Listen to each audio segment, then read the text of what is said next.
Hey everybody, it's Nathan again with another Take 10, where I take 10 minutes out of my day to draw something for myself despite everything else. In this case, it's another video drawn before starting work at work, so the lighting setup and everything's different. I'm actually holding the camera, which in this case is my phone, with my other hand. So I apologize for the shaky camera work and for the bounciness and not much control on the pencil either because I'm sort of hovering. Anyway, no excuses, I'm just trying to explain. So today what I did was about 10 or 12 minutes of just some quick ideas for a monster character for an upcoming comic book project. It's a collaboration with a friend of mine who's a great writer. Her name's Karen, and I will link to her in the show notes. She'll probably be actually she's my inspirational artist for today too, because yeah, she's very inspirational. She's a great writer, and I am not in the least, so that's very inspiring to me. She's doing a comic book anthology, another one. She's done a previous one on the Depression. This one is about monsters, which is right up my alley. But it's sort of the story's kind of like well, I guess you'd say a kid's story. But the fact that she's turning to me and letting me do monsters means that she doesn't completely dislike my take on monsters, which is usually a bit, I don't know, scary is too strong a word, but they're definitely menacing looking. Even my supposed cutesy monsters are kind of, you're not so sure you trust them, you know? And when I try to go scary with them, they get kind of, I don't know, beyond that. They become unappealing. Anyway, I'm just fooling around with some stuff. She suggested the furry type monster, which is one of several on my repertoire. I like to draw a lot of wolfmen and things like that, so I was just fiddling around with ideas. Also today, I was thinking about, I've been watching a lot of videos on how to do studies for digital painting or painting in general, or just drawing. It's like how to teach yourself aspects of drawing. Anatomy, which is something I need to work on, form, shadow, color. And I realize I don't actually do much in the way of preparatory work. I mean, I do things like this, which is just ideas, basically. Um, and I do thumbnails and sketches and things for comic book work I do. But a lot of the times, I just sort of jump right into stuff. And you've seen on this channel here that most of the drawings I do for the 10-minute thing, if I'm trying to get something semi-complete, I'll start with nothing and just go until I run out of time. And I'm not sure that's the most, it's certainly not the most efficient method, but I'm not sure I'm actually learning very much from that. I mean, every time you draw something, you're going to get a little bit better drawing. Even if you're making it up like this, and you're not really basing it on anything you're looking at, I'm not really taking any information from my environment to make these things. Just my data banks, the stuff in my memory. Dogs, wolves. I grew up on a farm, so I've had a lot of experience with animals. But I'm not studying an animal here. I'm just using my memory of animals to kind of draw some, turn them into monsters. And I watched a lot of monster movies, so I have that kind of database built up in my mind too. Just trying a double leg thing here, see which knee bend I like better, the dog leg or the human leg for this wolfy thing in the corner. None of these have a lot of rhyme or reason, which is kind of my point. These were just ideas, which is the way it's supposed to be for ideas. But a lot of my other work starts like this too, and I think I'm doing myself an injustice because I think I could probably do better if I planned more and generated as many ideas as I possibly could, and then came back to what was the strongest and developed that one. I mean, it's been a long time since art school, but that's pretty much what they told us in art school. If you're going to do a composition setting, you're going to try to come up with an idea for a painting or a print or something like that. Don't just do 2 or 3 ideas. Take your theme, take whatever you want to do. Like if you're doing a landscape, you know.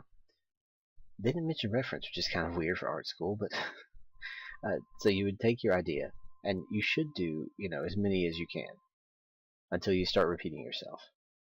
And if you feel like you maybe have a few more in you after you start repeating yourself, just take a break from it, go back to it, and start again, and do as many as you can.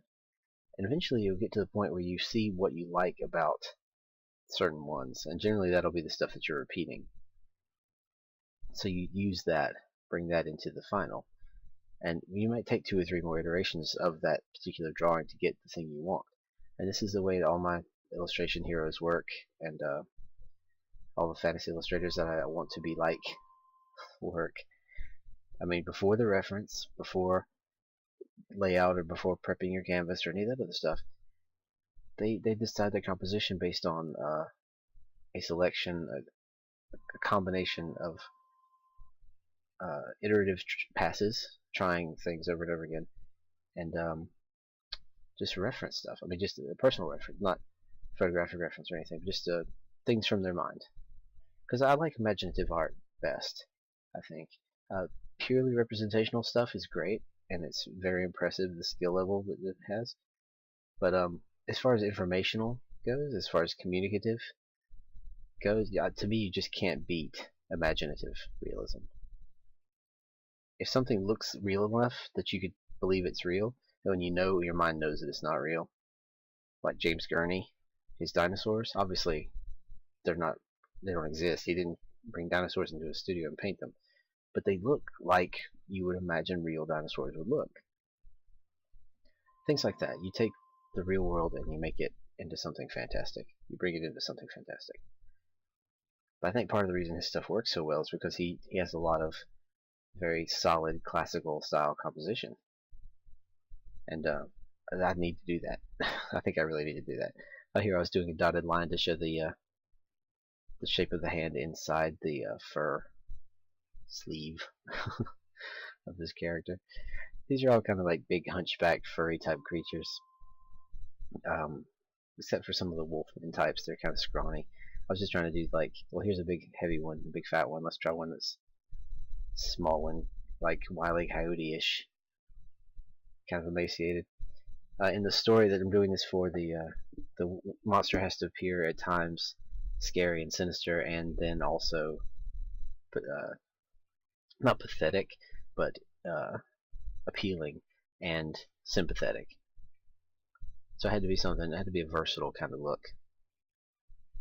Something like that first one with the skull face would be really hard to pull off, to get him to look like he's, you know, scared, say, or happy, because it's a skull face, you know. So anyway, these are the problems that you're supposed to come across when you do sketches like this, and they help guide your decision as to what you're doing for the final. I would like to try to do more of these at work with this setup, but I've got to find a better way to set up the camera. I can't. It's really hard to control the paper and pencil together when my hand's resting on the paper, sliding it all over the place, and I have to hold the camera steady and try to keep everything in frame while not looking through the screen. It's just awkward. I've got a little portable GorillaPod easel, tripod rather, that my girlfriend got for me. I'll try taking that to work, but I have to find something to mount it on. And my phone doesn't have a hot shoe mount, so I have to use this other little webcam I've got.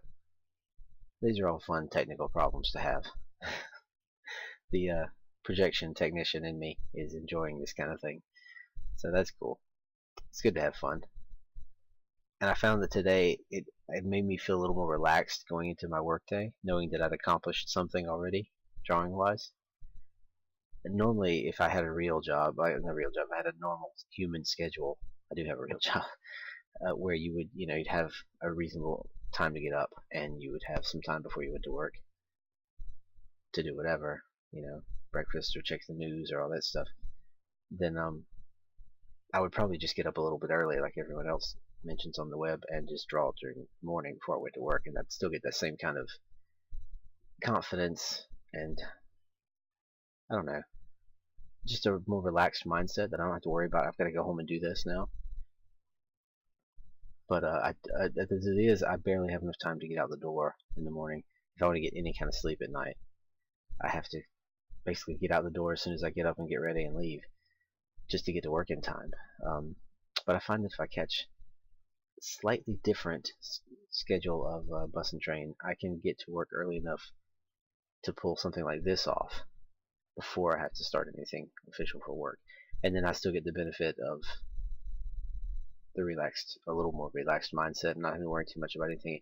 but then I have to record the voiceovers later, so there's always a trade-off. But that could be helpful, actually. It's hard to be insightful when you're coming up with ideas here at the same time. And I'm beginning to wonder if I should do voiceover stuff like this, or comment the whole time I'm drawing for these videos. I mean, I'm sure it's not that interesting to most people to hear me struggle for stuff to talk about. So maybe in the future, unless I actually have something relevant to the imagery or my thought process, I'll try to cut back on the yammering a little bit. I feel like sometimes I'm just yapping away just to fill the space. So maybe what I'll do in the case of voiceover like this is I'll just sort of watch it with you and offer a few comments or say things if I have something in my mind. And in the case of live drawing, I'll try to keep the pattern going a little more in live drawing because it'll feel like I'm not there if I don't.